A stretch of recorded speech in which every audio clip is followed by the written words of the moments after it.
आलसी ब्राह्मण की कहानी। एक बार की बात है, एक गांव में एक ब्राह्मण रहता था। वो सुबह उठता, नहाता, पूजा करता, खाना खाता और फिर सो जाता था। उसके पास किसी भी चीज की कमी नहीं थी। एक बड़ा खेत, खाना पकाकर देने वाली एक सुंदर सी पत्नी और 2 बच्चों का अच्छा परिवार था। सब कुछ होने के बाद भी ब्राह्मण के घर वाले एक बात से बहुत परेशान थे। वो बात यो थी कि ब्राह्मण बहुत आलसी था। वो कोई भी काम खुद नहीं करता था और दिन भर सोता रहता था। एक दिन बच्चों का शोर सुनकर ब्राह्मण जाग गया और उसने देखा कि उसके दरवाजे पर एक साधु महाराज आए हैं। ब्राह्मण और उसकी पत्नी ने साधु महाराज का स्वागत किया और उन्हें भोजन कराया।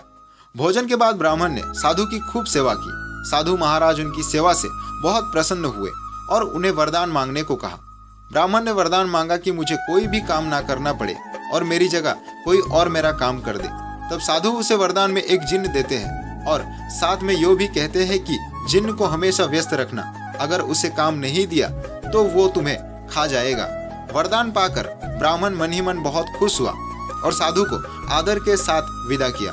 साधु के जाते ही वहां एक जिन्न प्रकट हुआ। पहले तो ब्राह्मण उसे देखकर डर जाता है, लेकिन जैसे ही वो ब्राह्मण से काम मांगता है तब ब्राह्मण का डर दूर हो जाता है और वो उसे पहला काम खेत जोतने का देता है। जिन्न वहां से गायब हो जाता है और ब्राह्मण की खुशी का ठिकाना नहीं रहता। कुछ ही देर में जिन्न फिर आ जाता है और बोलता है कि खेत जोत दिया, दूसरा काम दीजिए। ब्राह्मण सोचता है कि इतना बड़ा खेत इसने इतनी जल्दी कैसे जोत दिया। ब्राह्मण इतना सोच ही रहा था कि जिन्न बोलता है कि जल्दी मुझे काम बताओ, नहीं तो मैं आपको खा जाऊंगा। ब्राह्मण डर जाता है और बोलता है कि जाकर खेत में सिंचाई करो।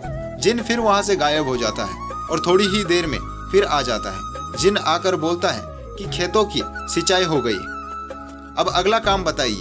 ब्राह्मण एक एक कर सभी काम बताता जाता है और जिन्न उसे चुटकियों में पूरा कर देता है। ब्राह्मण की पत्नी यो सब देख रही थी और अपने पति के आलसीपन पर चिंता करने लगी।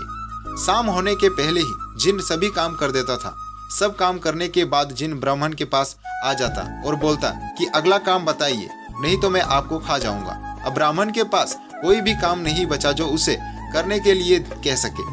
उसे चिंता होने लगी है और वो बहुत डर जाता है। जब ब्राह्मण की पत्नी अपने पति को डरा हुआ देखती है तो अपने पति को इस संकट से निकालने के बारे में सोचने लगती है। वो ब्राह्मण से बोलती है कि स्वामी, अगर आप मुझे वचन देंगे कि आप कभी आलस नहीं करेंगे और अपने सभी काम खुद करेंगे तो मैं इस जिन्न को काम दे सकती हूँ। इस पर ब्राह्मण सोचता है कि पता नहीं यो क्या काम देगी।